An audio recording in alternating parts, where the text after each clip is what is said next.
at the end of the ceremony in here, the power goes out. And so the groomsmen just took the candles into the fellowship hall, and we had the reception. And afterward, my mother was a wreck, and my daddy was happy, and we were there. Another fond memory is the sort of preteen years here. We had a great group. Diane and her sister Sue and Gary and Johnny and Kyle and Thomas and me all grew up as those preteen years. And my career, I taught middle school in Birmingham for almost 30 years. And 6th, 7th, and 8th grade can be quite stressful for students and parents. But we didn't have any of that here. Mama Lucy taught us in Sunday school, and Uncle Herbert led singing. And we had a great training union, so it was just a wonderful place to grow up. And the last special memory, and one that probably has had a really wonderful impact, is Thomas's dad, Uncle Herbert Ronnie, leading the singing here. I started taking piano lessons in 3rd grade. My daddy told the story that he and Mama went to Dothan to buy him a used fishing boat. And instead they came home with a $75 upright piano. And so from then on, I was playing piano, and I would go up to Uncle Herbert's house, and we would sing right there in the living room with Thomas and all of us, and we grew up with the Henry County 4, Miss Annabelle playing the piano. And at some point that just evolved into I played here for Uncle Herbert to lead the singing, and it was an honor, and it was easy because I just floated on his coattails. We just had a good relationship, like you'll see my sister and Gail do today. So those are wonderful memories. We started out with a quartet here in practicing, and now we're a trio.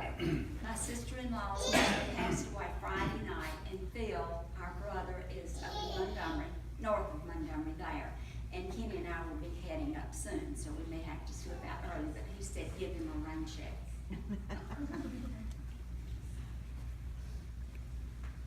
Well, I'm Thomas Ronnie, although that says Tom. That's the way most of the folks in this community remember me. After hearing Miriam's presentation on history, I knew my roots run deep in this community church. I just didn't know how deep they did run. And I'm very proud of that. As you heard, my parents, grandparents, and I didn't know Larry, but a great-grandfather as well was a member of this church. They were active in most of the programs, and I remember being taught by them the importance of church, family, and friends, and community, and that was reinforced here in this church every time I attended. This beautiful sanctuary, I want to congratulate all of you on this. This is wonderful.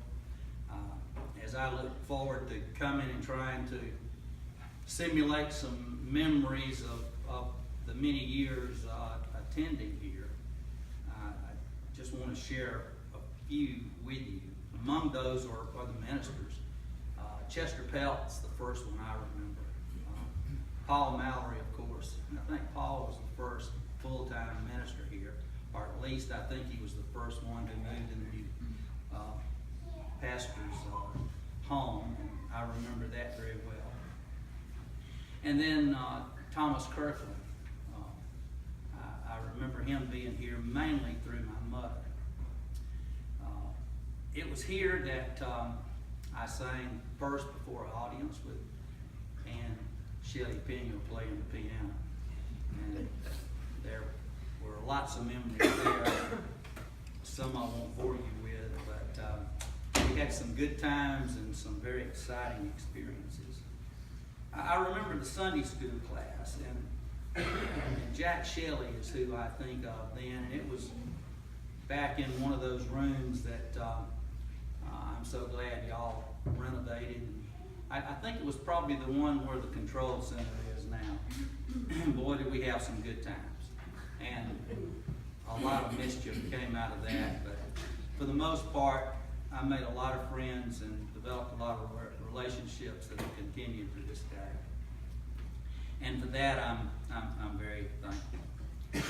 In 1967, my future wife, Kay, who is here today, and she has been my wife since 1968, so that within itself is probably remarkable to a lot of you. But after that service, I remember her remarking about the fact that the men sat on this side of the church and the ladies sit on that side. Y'all still do that? You know, I've thought a little bit about that. I think the men's Sunday school class was in here, and when Sunday school adjourned, they just kept their seats, and church service started, and perhaps that's why that was such a tradition. But I've thought about that a lot and had a lot of fun with Kay's remarks, because I don't think she'd ever seen anything like that. I'm having a good time here and hope you are, and thank you again for the memories and the friendships.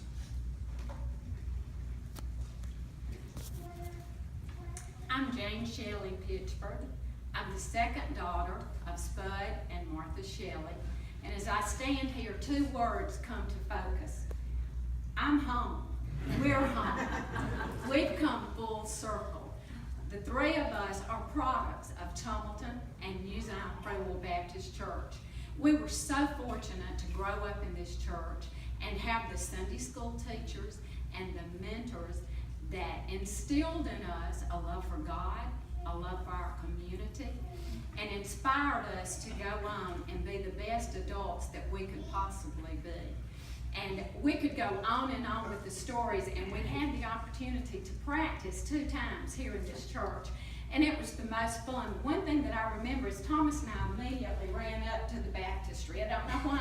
I guess just to say what was there. If you were a member of New Zion Church in the early 60s and you were asked to sing a special, it was a big deal. You had to be really good to have that honor.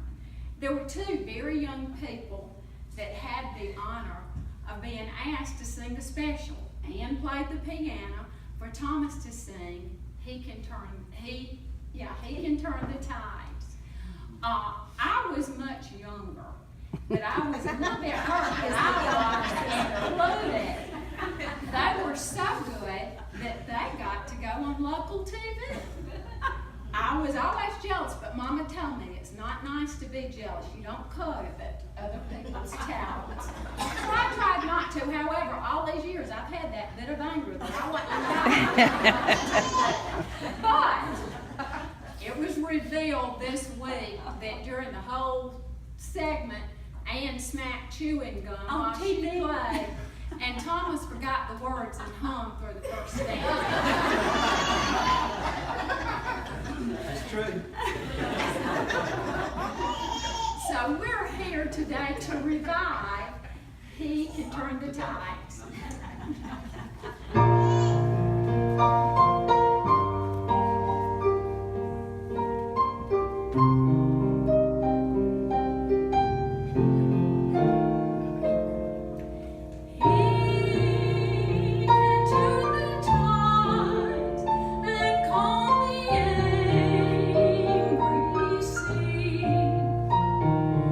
He alone decides who writes a sentence.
Our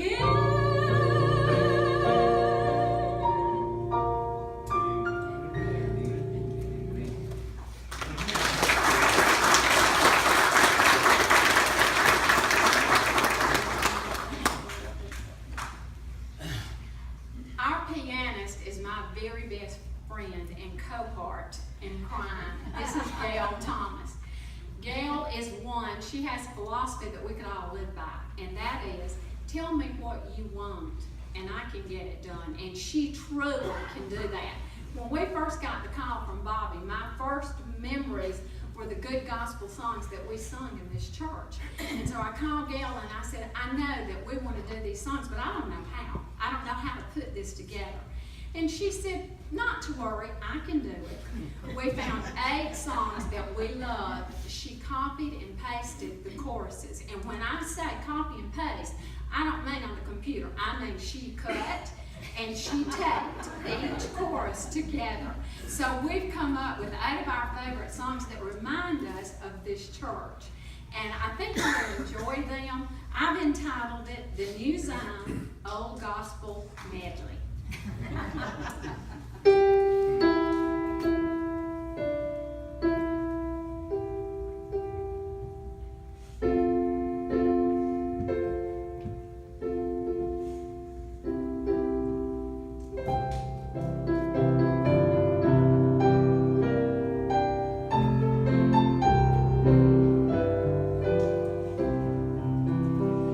Yes, Jesus loves me.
share.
loves